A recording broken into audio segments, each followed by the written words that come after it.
અચાનક જ આ રીતે સુપ્રીમ કોર્ટમાં જે ચુકાદો આવ્યો એના કારણે શિક્ષકોની અંદર એક રોષની લાગણી છે, દુઃખની લાગણી છે, કારણ કે કદાચ ભવિષ્યમાં એવું બને કે આ ચુકાદાના કારણે શિક્ષકોને પોતાની નોકરીના સેવાકીય જે લાભો છે એ મેળવવા માટે નિરાશ થવું પડે, એનાથી વંચિત રહેવું પડે અથવા તો પોતાની નોકરી પણ ગુમાવવી પડે એવી પરિસ્થિતિનું નિર્માણ કદાચ ભવિષ્યમાં થઈ શકે.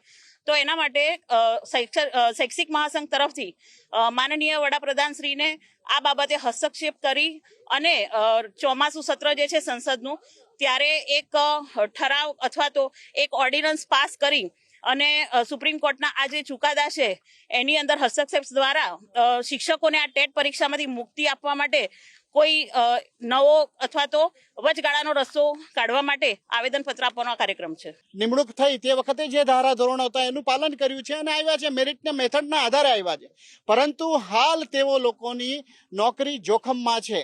જો 2028 સુધીમાં ટેટ પરીક્ષા પાસ નથી થતા તેવા સંજોગોમાં તમામને નોકરીમાંથી બરતરફ કરવા આવી એક જોગવાઈનું અમલીકરણ થવા જઈ રહ્યું છે.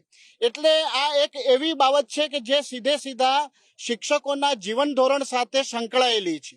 સામાજિક રીતે, સમાનતાની રીતે, ન્યાયની રીતે આ તર્કસંગત નથી. શિક્ષકો સુધી એક રાહત પહોંચાડવામાં આવે જેથી કરીને શિક્ષકો આશ્વસ્ત થાય, ખુલીને શાંતિપ્રિય રીતે કામ કરી શકે અને ભારતના વિકાસ માટે પોતાનું યોગદાન આપી શકે.